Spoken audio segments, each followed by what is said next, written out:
In the golden age of Hollywood, where strict moral codes and racial barriers dictated what could be shown on screen, a handful of Westerns dared to break every rule.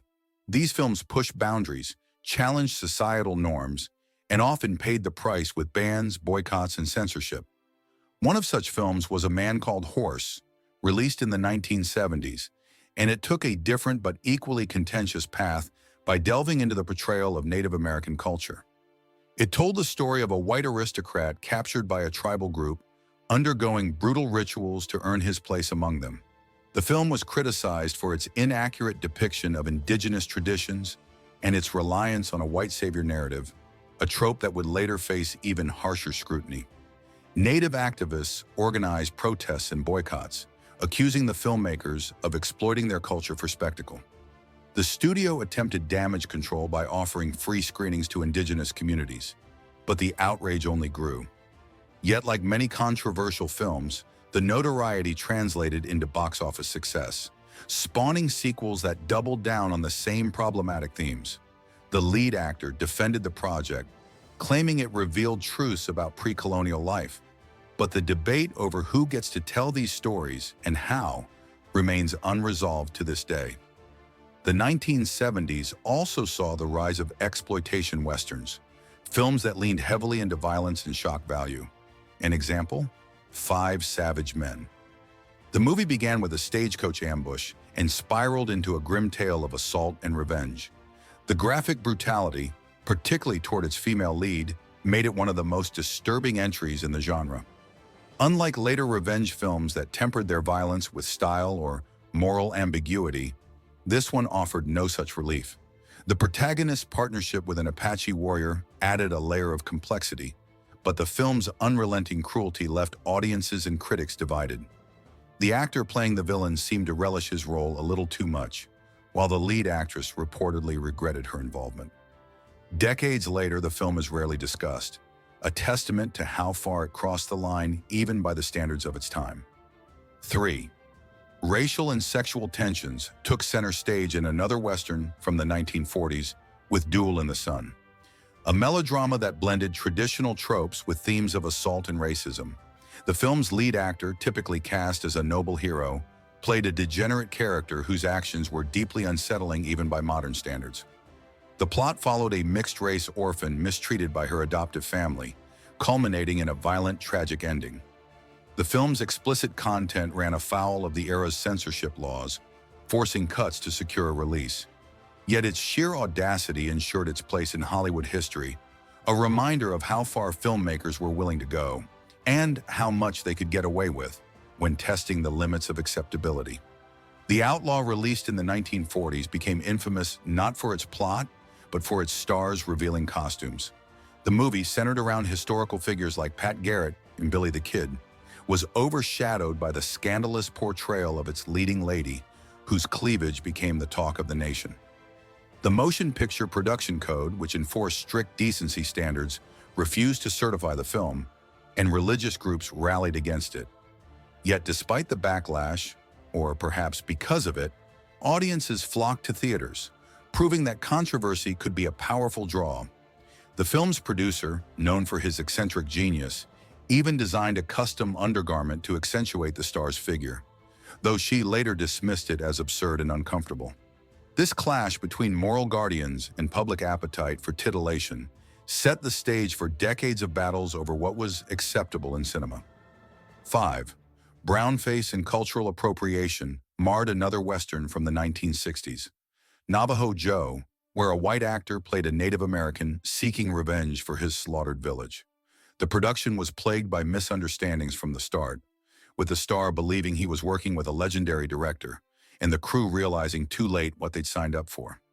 The actor later called it the worst experience of his career, and the film's initial reception was so poor it was relegated to screenings in prisons and airplanes. Yet decades later, it found an unlikely champion in a famous director who praised its stylistic choices and even borrowed elements for his own work. Despite this revival, the film remains a glaring example of Hollywood's fraught history with race and representation. These films, each controversial in their own way, reflect the evolving and often painful journey of the Western genre. They challenged norms, provoked outrage, and sometimes crossed lines that today's audiences would find unforgivable. Yet their legacies endure, whether as cautionary tales or as benchmarks of how far cinema has come. The battles they sparked over decency, race, and violence continue to resonate, reminding us that the stories we tell and how we tell them matter as much now as they ever did. 6. The spaghetti westerns of the 1960s and 70s pushed boundaries in ways American cinema hadn't dared, and none were more explosive than the original Django. Unlike the polished, morally clear-cut westerns of Hollywood, this film was raw, violent, and unapologetic. Its protagonist, a former Union soldier dragging a coffin through the mud, was a far cry from the noble gunslingers of classic westerns. Inside that coffin was a machine gun, a symbol of the film's unrelenting brutality. When it was released, the violence was so extreme that many countries banned it outright. Even in Italy, where the genre thrived on grit, it was slapped with an adults-only rating. In the US, distributors hesitated for years before giving it a limited release. Yet the film's audacity earned it a cult following, inspiring generations of filmmakers who saw in its unrestrained style a new way to tell Western stories. Decades later, a celebrated director would pay homage to Django in his own work, cementing its legacy as a cornerstone of the genre, flawed, fearless, and impossible to ignore. 7. Race and representation took center stage in Sergeant Rutledge, a film released before the Civil Rights Act, making its very existence a risk. A black man as the heroic lead in a mainstream Western was unprecedented, and the film didn't shy away from the racial tensions of its setting. The story, a courtroom drama wrapped in a Western, forced audiences to confront prejudice head-on, something even progressive films of the era often avoided. The director, known for earlier works that leaned on racial stereotypes, seemed to be making amends with this project. The film tackled not just racism, but also sexual violence, a topic rarely broached in Westerns at the time.